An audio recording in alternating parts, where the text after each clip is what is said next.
Good morning, Brett the Stock Picker here.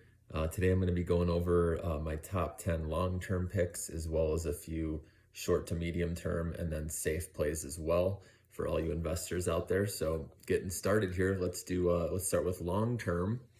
So some of my favorite names, right now is a good time to just have your list of what you want to buy, when the timing you think is right.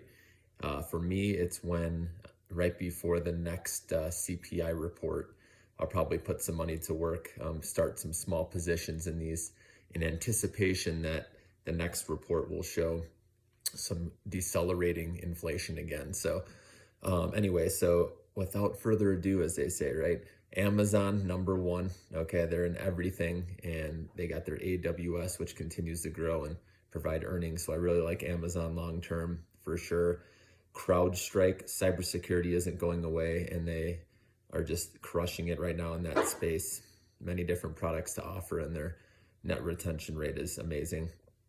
Rivian is good because it's backed by Amazon as well as Ford has a stake in them as well. But having the backing of Amazon, is huge. It'll make sure they survive most likely. And then also they just got a deal with Mercedes, so that's really good. Or not a deal, but they partnered with them that will help, with the assembly line and producing vehicles. So both of those, backings should help that stock in the future grow. And then I like Upstart a lot. This is one of my favorites. You've heard me talk on other videos about this one. This is what I'm holding for my whole life. I'm going to pass down to my kids. I really think this is a disruptive stock. This was at $400 a share at one point. You can get it for $25 a share now, pretty much where it IPO'd. So they are disrupting the loan sector. So they connect the consumer with the bank and they use their artificial intelligence that you can't they have a moat because no company can just come in right away and do this. It takes years of learning with this stuff. So instead of only having 4 data points with FICO, for example, now there's hundreds if not thousands of data points that a bank can look at before deciding whether to loan out to somebody. And defaults go down and more people are able to get loans. So it's a win-win, and I think they're disrupting the sector. And it's not only just personal lending, but it's also the auto sector, which is huge that they just got into. So there is exponential growth there with loans and auto, and then eventually down the road with mortgages. So keep that one. I love that one long term. Upstart, that I think will be a multi-bagger from these levels right now. Also, Boeing, BA, they have a duopoly with Airbus. So those two companies aren't going away. There will always be a need for planes and new planes. And Boeing's finally dug themselves out of that hole where their Max is now flying again. So I think now is a good time while it's low to get in that one long term. I also like Plug Power as a plan, clean energy, since they're working with Amazon as well as what was the other company they just partnered with?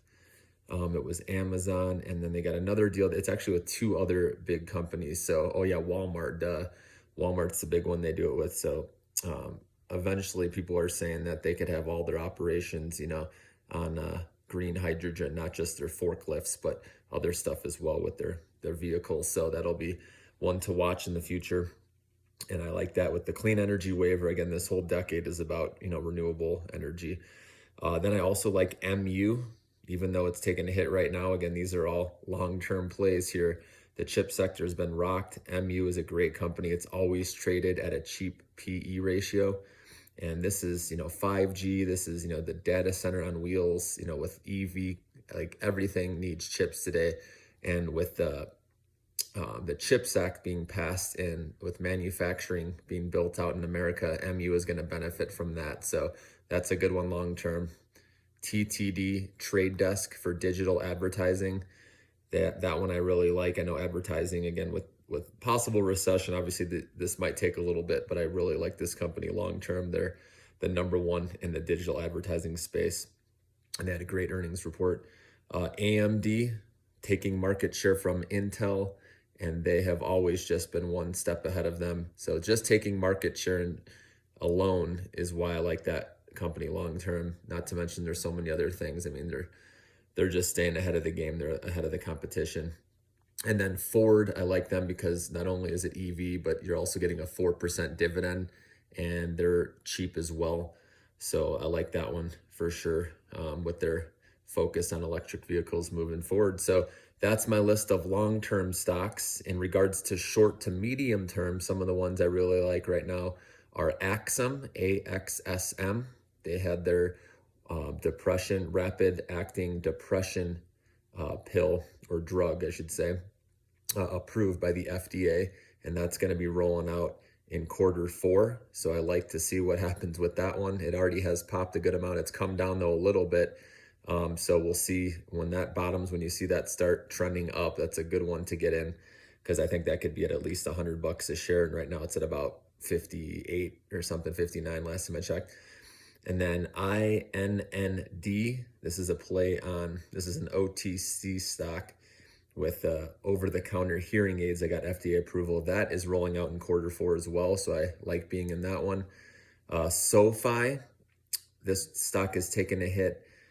They finally, with the student loan moratorium ending finally at the end of December, SoFi should have a nice rally as we get closer to then, because that's been an overhang on the stock for a while. So I really like that one, the short to medium term. And then Oxy, which is Warren Buffett's baby. He loves this one. Occidental Petroleum.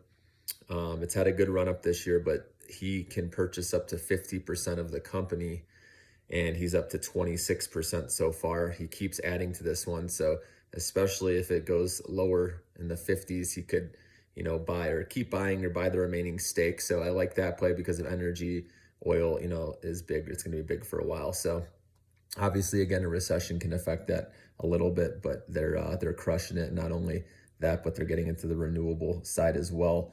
And then if you want ultra safe right now, which I have, again, it's good to be diversified here. You can maybe have a little bit of all of these, but safety for me, I have, a good chunk of my money in Annaly. You've heard me talk about this one, NLY.